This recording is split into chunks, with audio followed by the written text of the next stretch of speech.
Do you know what I've done? Do I know what you've done? Yes. I don't think so. I don't think you know what I've done. No, I don't believe I do. Do you know last week you made a comment? You said, hey, I have an idea. Yeah. And usually I'm shocked that you have ideas. They're great ideas. Yeah, well, you said, hey, how about we change the name from Lunch Break Podcast, which was my idea, by the way. You just said I had the idea. No, that was my Lunch Break Podcast, my idea. Okay. But you trumped my idea because you think you're great. And you said, hey, how about we call it the Phil and Mark Show? I think that's only right. I went into travail. Okay. Prayer and fasting. Sure. I've not eaten in 9 days. Wow. And I felt like you're right. I felt like we need to change the show, the Lunch Break Podcast, to the Phil and Mark Show. I've got great ideas. Although what I opened with is you have no idea what I've done because of our friendship. Okay. And I would like to show you. I reached out to the professional artist to get a new logo because it can't be the Phil and Mark Show. Right. With just Mark. Right. With just your picture on them. And so I said to her, I said, hey, the Lunch Break Podcast, boring. Nobody's watching it. Sure. But if we change the name to the Phil and Mark Show, it'll explode. She's like, I'm in. Yeah. I said, work your magic. Okay.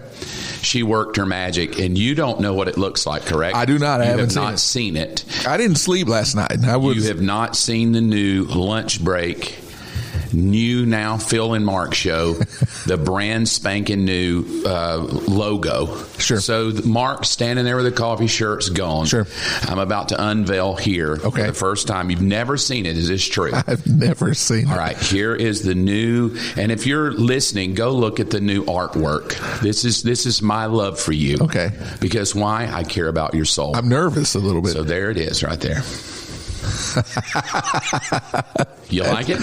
That's incredible. Okay, let's just walk through it a minute, just to show you my love for you. Okay? Okay. Above my shoulder, what does it say? Bigfoot. It says, I'm sorry. It says Bigfoot, I believe in you, exclamation mark. Right? I'm carrying a guitar. That's pretty true to me, correct? This is great. Yes. But then look at you. Because that's what I want to focus on.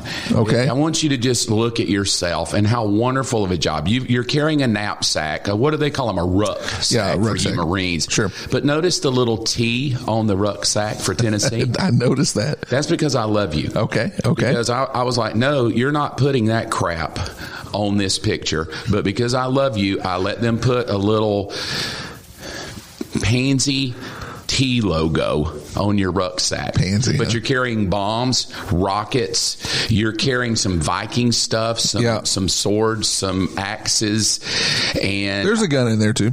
And there's a gun. You got a rifle. Call it a rifle. Oh, right. Sorry, my bad. You're from the Marines. Call it a rifle. Grenades. You got grenades. You got bullets. You got your hand on my shoulder, which I thought was incredible. Like, I have your back. I got your back. Little sweet boy that never loses his temper. Uncle Phil has your back. You like it. You've even got the little tattoo of the bird on your arm. Yes. Do you like it? I think it's the greatest thing I have ever seen in my life. Now, it was the Phil and Mark Show. Right. But I can't do that. It's my show, and I feel like you're trying to take over, sort of like Absalom. But I love you anyway. And so I labeled it the Mark and Phil Show. And down at the bottom right. And the reason I did that is because M comes before P. Right. Alphabetically, we got to do it. Right? I'm better sure. than you. And then MP for military police. Sure. So think outside the box. I like how that's orange, too, where it says Mark and Phil. It's orange. That's why I did it, because Tennessee Orange, I put Tennessee Orange there, because I thought if I give him Tennessee Orange, he's good. So it truly is the Mark and Phil Show. Do you like it? I would, I love it. I would, if I could get that into a tattoo, I would. Okay, good. Well, I could probably work that out. Yeah, I would get that as a tattoo. Speaking of tattoos, Tennessee Orange, are you ready? Is your soul ready? We play each other this week. We play. I saw today that Alabama opens up as a touchdown favorite. But then last year, you guys opened up as a 6.5-point favorite, and we all know what happened last year. What happened? So, well, we beat you guys. Okay. Pretty badly. I'd like to, before we get into this for a moment, because I don't want to waste time talking about some sorry football team. I feel like you didn't say thank you. I feel like you just threw my phone back over like, well, a thank you. No, nice. thank you. It's incredible. Do you like it? I would get it as a tattoo. I'm serious. Okay, because I felt like I was taking over. It was just me with a little coffee. Right. Lunch break, Mark, and it's the Mark and Phil there's show. little Phil. So welcome everybody to the first episode of the Mark and Phil show. Mark and Phil show. We're glad you're here. So let's go back. Tennessee, Alabama play each other this week. They do. How do you get an Alabama grad off your porch? You pay for the pizza, kick them off. Oh, wow. That's awesome. That didn't even make sense to me. You pay for an Alabama grad? All he can do is deliver pizza? That's kind of the joke. Oh, God. So, that was a terrible joke. Where does an Alabama fan, what app does he download for to find a female, another girl? Ancestry.com. There it was. So did you just go home and Google all these to just trash me? After I went over and offered some of the best artwork ever. It is great. And now you're just kicking me in between. No. It's Alabama Hate Week in just a few days. That is true. In just I a few days. You post anything. You usually post a terrible hate meme and tag me in it all week long. It's Wednesday, so by the next couple days you'll see stuff. Yeah, I hadn't seen anything. I had somebody come up in church to me a couple days ago and say, hey, we're rooting for you. And I said, what are you talking about? And they said, we're rooting for Tennessee this weekend. Have you had anybody come up to you and say, hey, we're rooting for you guys this weekend? No, they were probably Presbyterian. I don't know why they would say that. They're probably in the wrong church. They said that because they were listening to the podcast. No. They're like, we want to hear Mark open up with Rocky Top. It's never going to happen. So right now on the show, we got to have a bet. Okay. It's Wednesday. Yes. I got to have a bet. What do you want? What do you want to bet? Well, we said that we were going to do Mellow Mushroom. And that, are you still good for that? I'm still good for that. Okay. And then the next episode, the loser would have to open up with the song of the school. Reach across the table. We're shaking. Yeah, we're shaking. Are you right good here. with that? I'm good with that. No whining if you lose. Rocky Top, or you said Sweet Home Alabama for me. I may pick another song. I don't know. It's my show. Okay. But yes, you will be singing, and yes. I'm thankful for that. So I'm ready. I feel like Nick Saban. You know why I know I'm ready? Why? I watched him cuss about 42 players out. He went crazy Saturday. And I like that. I was like, finally, he's back to the old Nick Saban. He's tired of being nice. Yes. And he just basically just chewed him out. He went nuts. I was watching him on the sidelines. He's 70-something years old. I can read lips, and you know what he was saying? A lot of four-letter words. Yes, there were lots of little letter words there. Yes. So I feel good. I feel like he's angry. He's angry little Nick, and we're coming. Angry little Nick's going to beat you. How was that different from last year? He wasn't angry. He's got so many championship rings, he doesn't care. But now he's angry Nick. Okay. Because he's tired of losing. He looks sloppy, but I'm okay with that. Okay. Enough football. What you got for me today? I have a question for you. It's a very simple one. How's your marriage? What? I want to know. I care about your soul too, and I would just like to ask you how your marriage is. Do you know something I don't know? Not that have I you know. talked with Robin about something I don't know? No, I have not then at why all. would you ask, how's my marriage? Do you think it's bad? No, I care about you. I care about your soul. I care about you and Robin.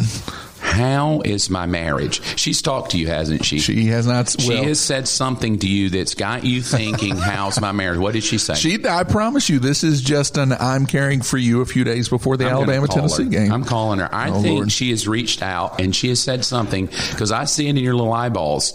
Your little eyeballs are sneaking something, like asking me how my marriage is. No. She's talked to you. She probably wants you to tell me something to make me a better husband. I'm calling her right now. Hang on. I don't know if she'll answer. You know why? Why? Because she always has her phone. Okay. Here we go. She knows I've called. Y'all have talked. Hello. She answered. Hey, honey. Wow. What?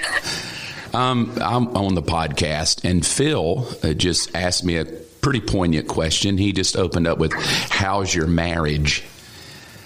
And I think our marriage is great. So you've not talked with him, shared anything about last weekend when we were on our date night or anything? She has not. Like I that? promise. Oh my gosh. You hadn't said anything to him? About what? About how our condition of our marriage is. Because I think you've talked to him like he's supposed to fix me or something. Have you talked to Phil? Yes or no? That would be no. Okay, well, let me ask you a question, because I don't want to overstep my bounds and answer. So I'll let you. How is our marriage? Our marriage is great. 1 to 10.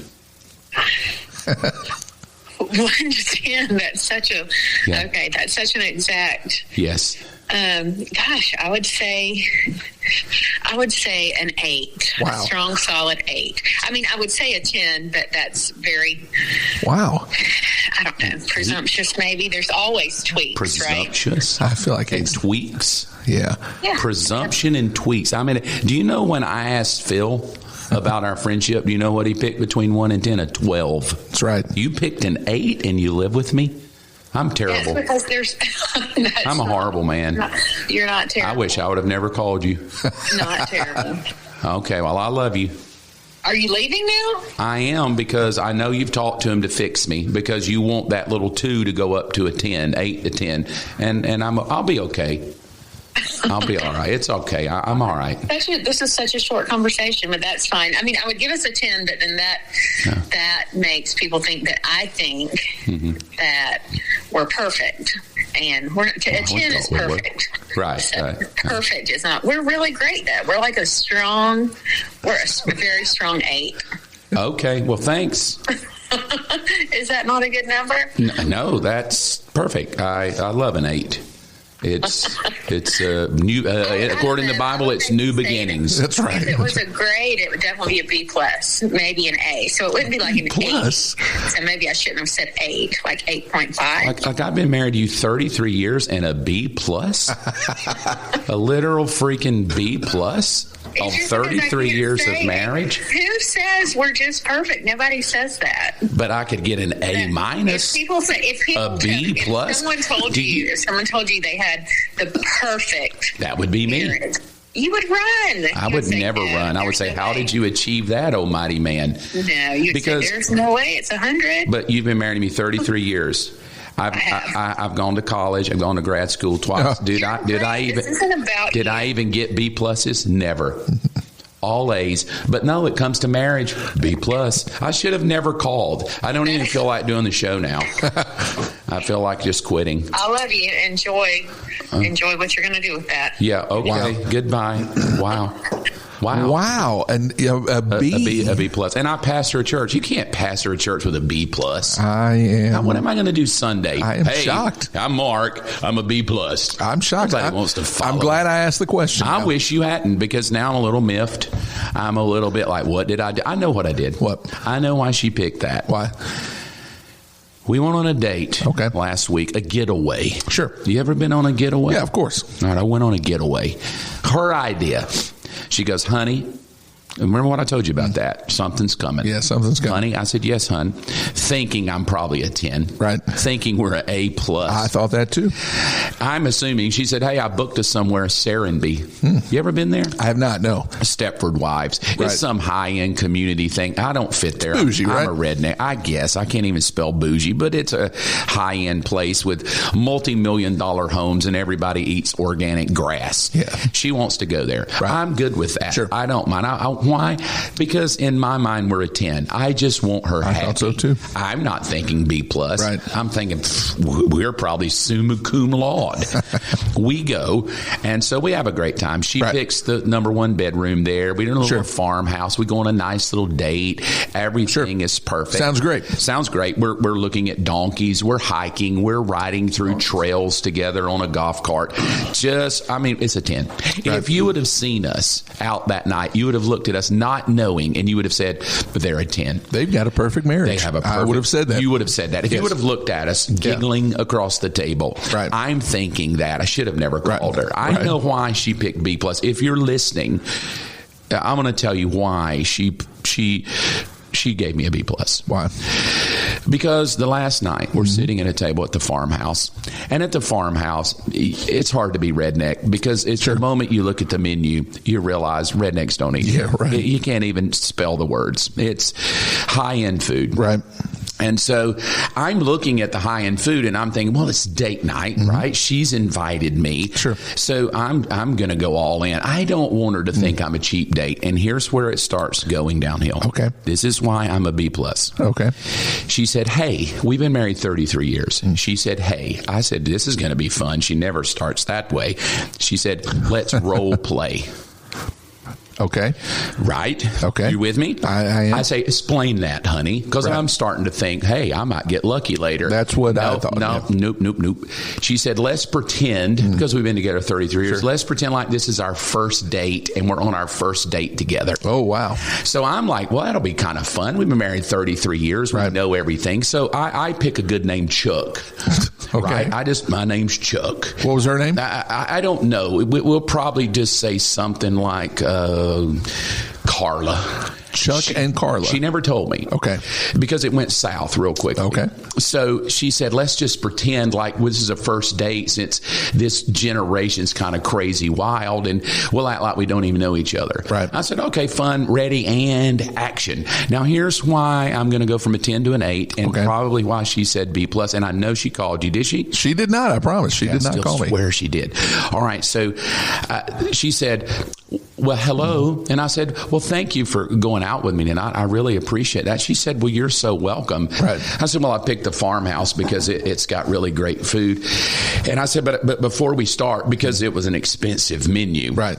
I said, hey, I have a question. She said, yeah. I said, look, I know it's our first date, but I really wanted to pick somewhere fancy. Sure. And I want you to eat anything on the menu you want. I said, but, because I'm role playing in my mind. Sure. I'm like, this is fun. Right. I don't have any quirks against her. I don't even know her. I've just met her for the first time. I'm thinking she's kind of hot. She's got on lipstick. She obviously wore perfume. High-end fluting restaurant. Right. So I say, as most people would today, hey, after this real fancy meal, you want to go back to my cabin and have sex. Don't see anything wrong with that. Me either. It's a first date. Right. That's what they do, right? Nowadays, yes. If I couldn't have done that in the 80s, I'd go to hell. No way. Same here. But 2023, I'm just glad she's a woman, and I don't even know if she's a woman. Right. Because I didn't check. Good point. And you don't know today. She could have been a man, because I've never met her. We're role play. Right. And so that's all going through my mind. Well, what if I think it's a woman, but it's a man, because I didn't ask. Right. Because I politically don't know what to ask. And you can't. You can't. And you can't assume. I can't assume she's a woman. So now I feel stuck. I feel like I've asked this human for sex. Don't know if it's a man or a woman. I'm thinking woman. Right. She's acting womanish. Right. You know what she said back? What? Shock. Yes. There you go. She said yes. There you go. So now I quit role playing. Right. I go right back into Mark, and I said, you mean to tell me that you would have sex on the first date? I quit role playing real quick. She didn't have sex with me on the first date. She's too holy. She made me wait to the wedding day. Imagine that. Yeah, imagine. I had to wait 7 months taking cold showers because she back then, holy Robin, made me wait. Carla, nope. Sex tonight right after this meal. I was shocked. I immediately went out at cut. I just left the whole thing. I said, you kidding me? You would have sex with me? You don't even know me. What if I have a disease? She said, well, I would. She said, you look cute.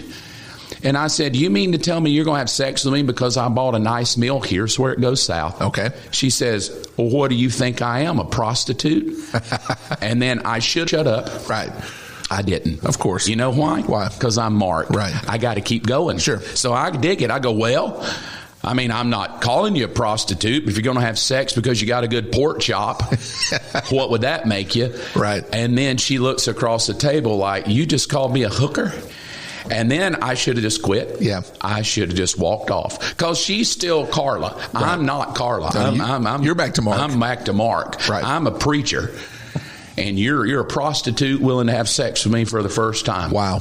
And I just called her on the carpet. I said, I cannot believe a woman of 4 children would give herself up that easily over a pork chop. Or a good pork chop. Probably I know why. She had a glass of Cabernet. There it is. And I think it sent her over the top. There it is. One glass sent her right over the top. Now she's willing to have sex with a complete stranger. Right. I'm calling her right back. Do you mind if I call her back and ask I do not mind if you call her right back. Okay. And because I think that's why she chose to give me an 8, because I accidentally called her a prostitute. I should have let it alone. I should have said, no, honey, let's go back to Robin and Mark. Right. And, hello. Okay, I'm really bothered. I have a B+, but I think I know why. Okay, here's why. Do you remember the date night last week at Serenby? The date weekend, yeah. And you wanted to role play. Yes. And in that role play, I was Chuck and you were Carla. And we didn't have names. Well, in my mind, I had names. Okay. But you said this is our first date. We don't know each other, and that was Yes. Okay. And so then I said, "Hey, Carla, would you like to go after this fancy meal? Would you like to go back to the room and have sex with me?" And what did you say? Yes. See? There it is. And then that's what I told Phil. That's where it went south, because then I quit role playing because now I'm angry. I'm like, you made me wait 7 months to have sex with you before we got married years ago. But now on a first time date with a nobody you don't even know you're going to have sex, and you said yes.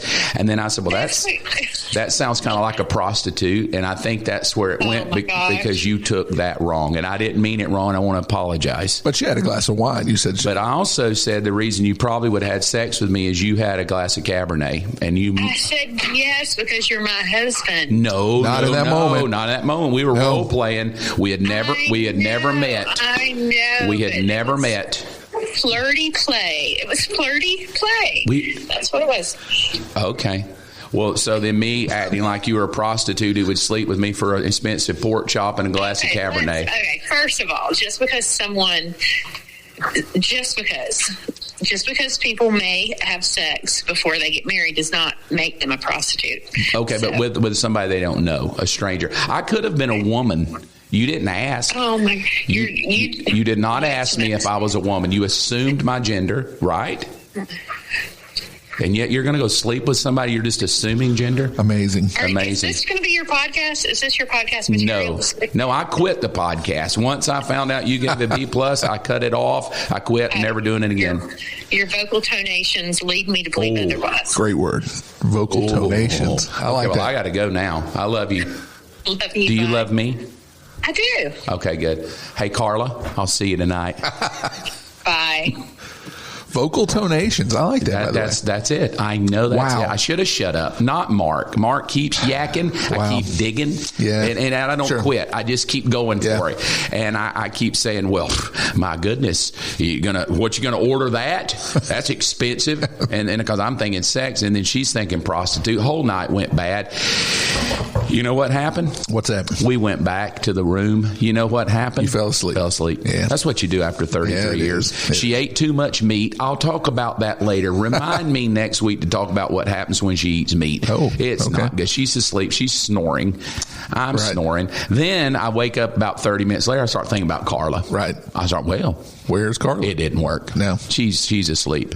I'm like, hey, Carla, it's Chuck. She doesn't wake up. Yeah, no sound asleep. So that's why. So I'm sorry if people are following us.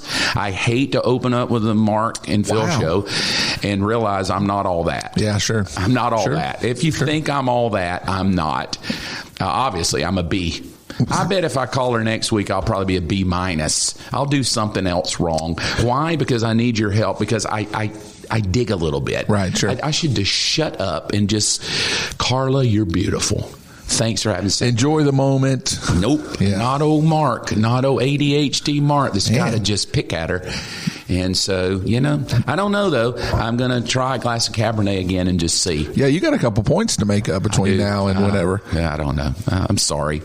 So let's do that then. Yeah. Since this is our first official Mark, let's just talk marriage. I'm excited, sure. Let's just talk. Does your wife have... So hang with me over the next few minutes. I want to talk how to have a great marriage. All joking aside, I've been married to sweet Robin, 33 years, wonderful human. She puts up with me. She tolerates me. She puts up with all my quirks. I want to talk about how do we handle life together when our personalities are so different, and when we know each other's quirks. Sure. Does Alicia have any quirks? She does. She's got some fun little things that she does. She is a very, very neat and clean person. So everything from leaving your underwear on the ground to coming in from work and the dishes aren't done. She's very clean, quirky in every aspect of her life. She's very neat. And it's not that I'm not. It's just that I don't in the moment think about stuff like that. That's every man.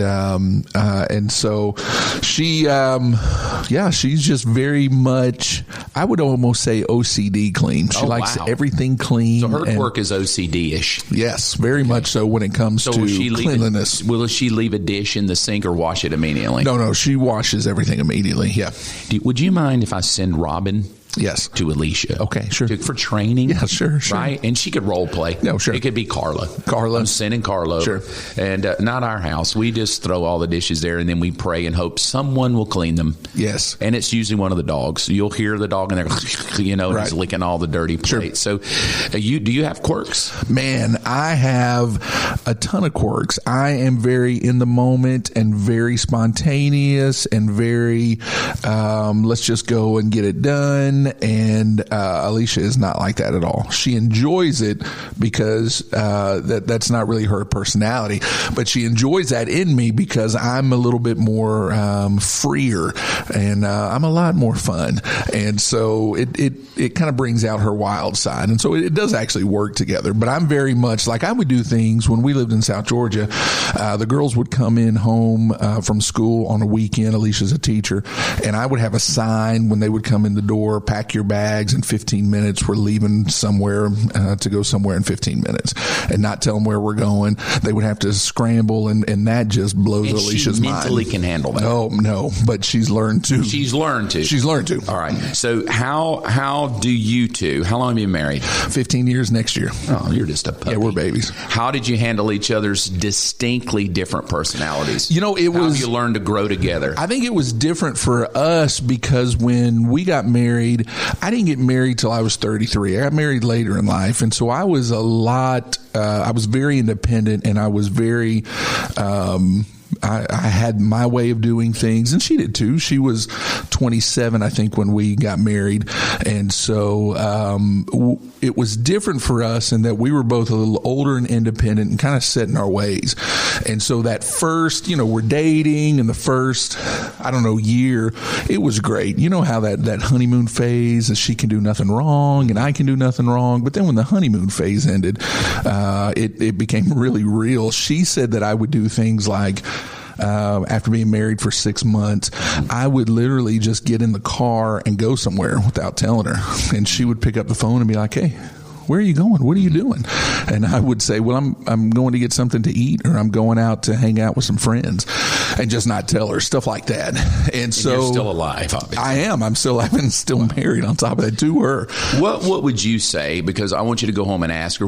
Sure. What a grade would you give your marriage? I mean, after hearing yours and Robin's that I thought was a 10 or 12, an A+, and you're an 8. I would say that now we've been through ups and downs and valleys and peaks and all that kind of stuff. I would say we're a 9 or 10. I think we have learned to live with each other. Okay, right there is what I want to know. Okay. How do you learn to live when you're so different in your personalities? Because I want to give my 2 cents on that in a minute. How did you two learn to let each other be each other and grow together?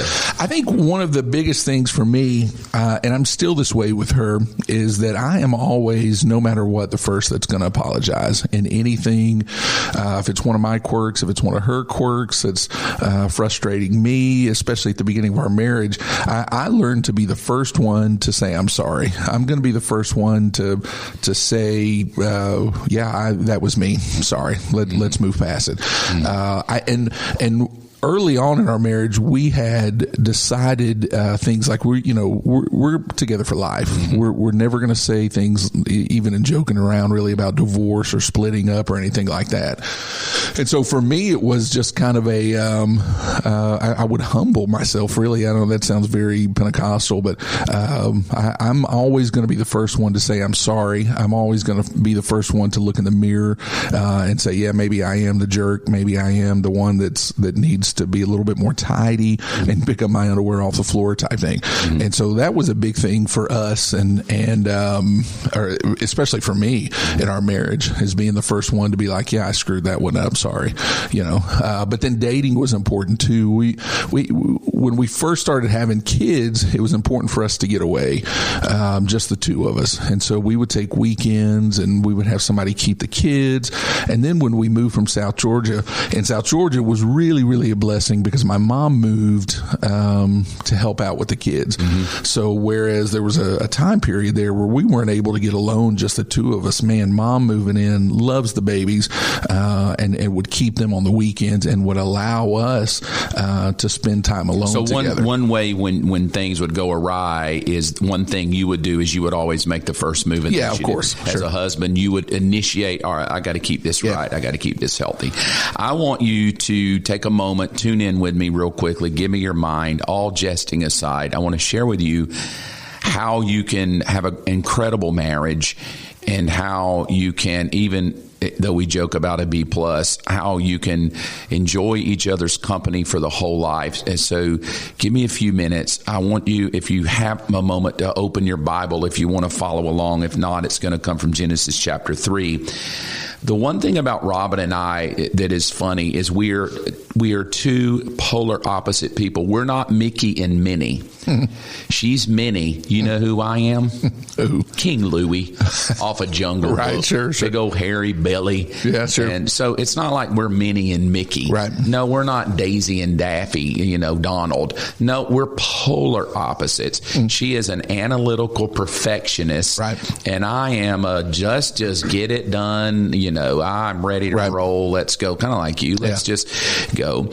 And so the first few years of our marriage were very tense because I spent a lot just frustrated. Right. I had no clue she was a perfectionist. I didn't know that her mind was very analytical. She analyzes everything. Sure. I could even tell talking with her today when we're joking, she said, surely this isn't on your podcast because her mind is analyzing everything she says. The first few years of marriage, she's such a perfectionist that every streamer had to be turned just the same amount of times for birthday parties. So if one streamer was 13, the other had to be 13. Okay. No clue. Sure. Everything was either 0 or it was going to be a 10. There was never an in-between. So a lot of frustration because I'm like, hey, let's just do a 2. First couple of years of marriage, we just have bed sheets on the window because she wanted the perfected, but we learned to live with it. And over time, 33 years now, we've learned to embrace it. Right. Probably the first few years, she's a little miffed with me. I'm probably a little upset with her. She's a perfectionist. I'm just let's get it done. I just love life. Let's joke and play.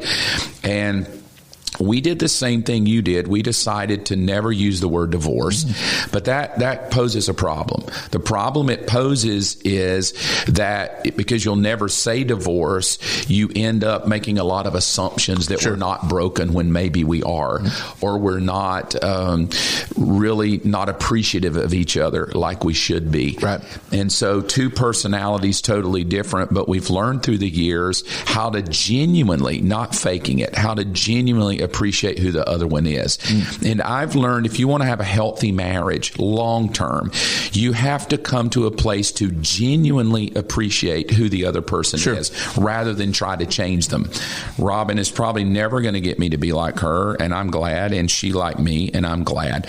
But we've had to learn not just to tolerate, but to embrace each other. And what I've heard a lot over my years of pastoring is phrases like this: well, we just don't connect anymore. Right. I'm just not emotionally connected anymore. Or I love you, but I'm not in love with you. Right. And what that tells me is somewhere in this relationship of a husband and wife, we have lost what it is that makes it so special. Whether we become so familiar with each other, or we just take for granted the differences, and now the differences irritate us. And so what Robin and I have done, even joking last week, like we opened, it was fun because it was both of our personalities just letting each other be each other. Yeah. One of her quirks is she eats methodically.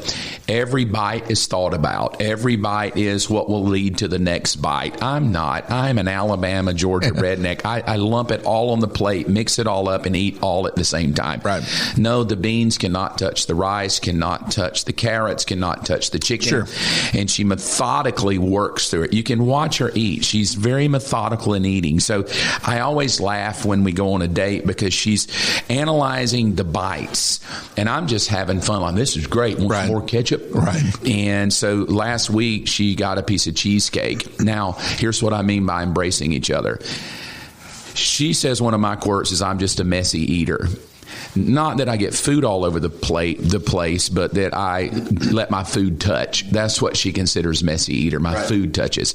And so now we've learned that when the dessert comes and we're going to share, you know what we do? What's that? She will draw a line with a knife right in the middle. Wow. Okay. And she says, you can mess up that side, but don't touch mine. Don't touch mine. Yeah, okay? Sure.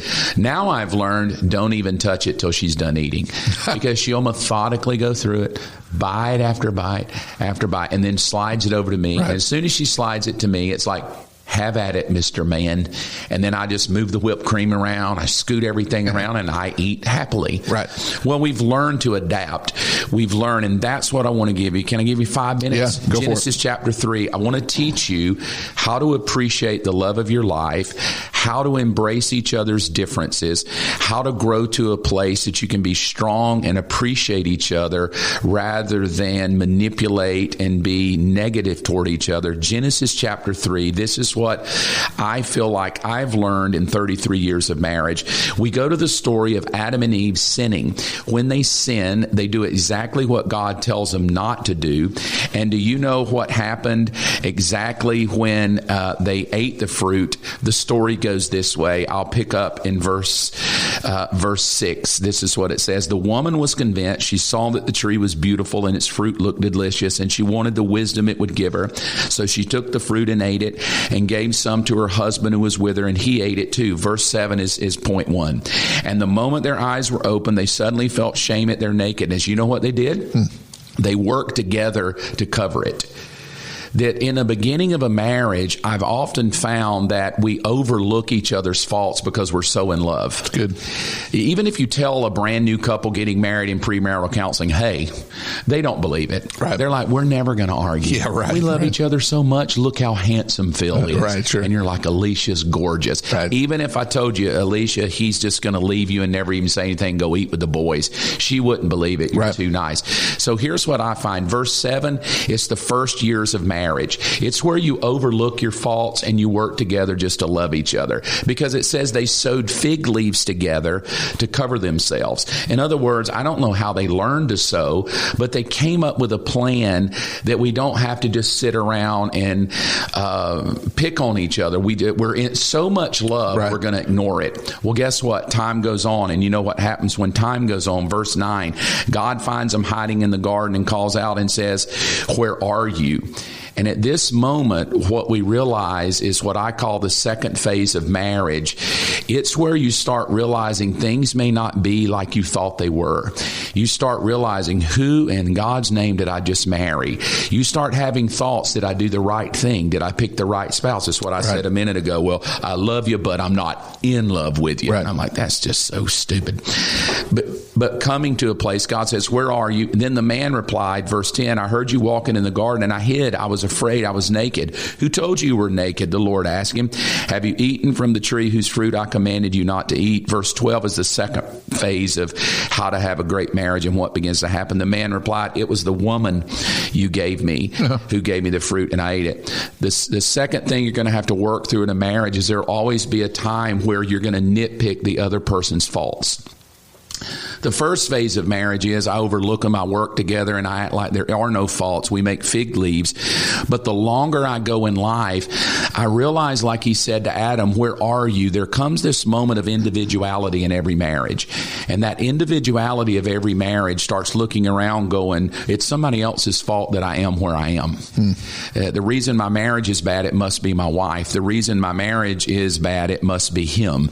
The reason it's a B+, it's probably Robin. The reason it's a B+, well, it's probably Mark. So if you don't learn how to conquer that in those moments where you've been married 5 years, 10 years, 15 years, you start nitpicking each other's faults. They irritate you. You start blame shifting. You start reminding them of their quirks. Oh yeah, well, you're this way. I can't even eat cheesecake with you because you just destroy it. Every time we order it, you destroy it. Right. Well, I can't even get anything done because every time I try to get something done, you're so loud and noisy. I can't even think, right? So if you don't conquer those things, it's going to destroy you. Yeah. Most marriages don't end on the wedding day. You know why? Because their thinking is we're making fig leaves together. We don't even see the faults of each other.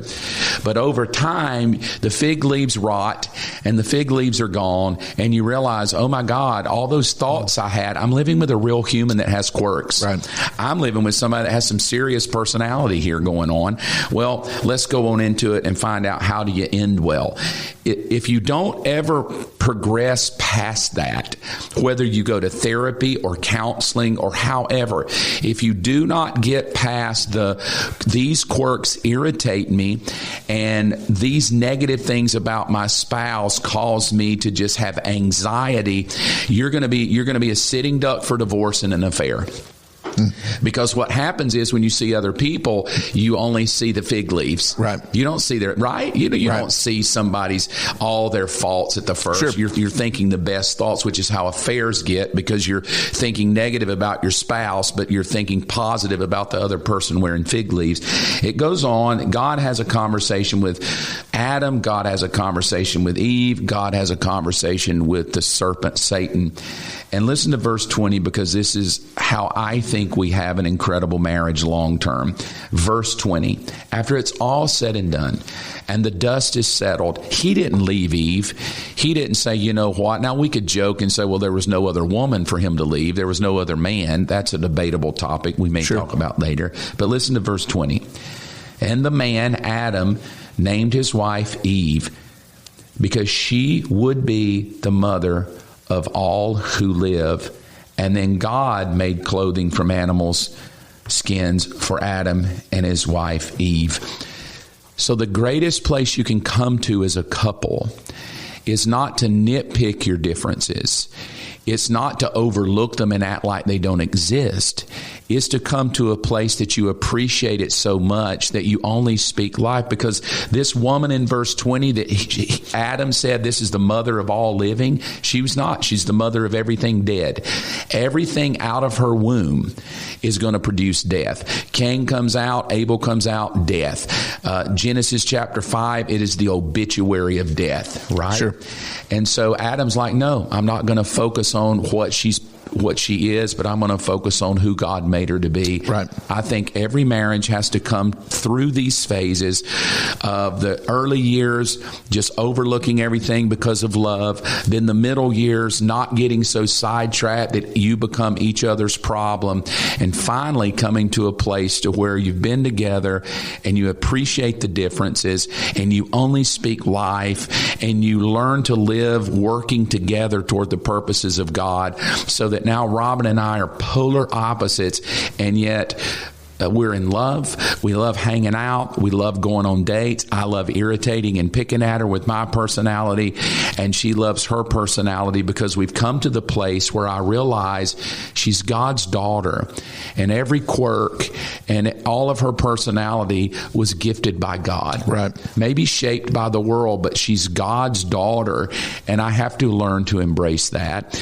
And I think if we want a good marriage, we have to learn to embrace the differences, celebrate the differences, laugh at the differences that brings us closer together, because together Adam and Eve are better, because when they do that, they come together and they begin to multiply and fulfill the will of God. That's good. That's my thinking on it. That's good. Hey, thank you so much for hanging out with me and Phil. We hope you have a great week. We will see you next week. Thanks for listening to my dad's podcast. Make sure to follow along and help us by sharing this episode with someone you know. Thanks again. Have a great week.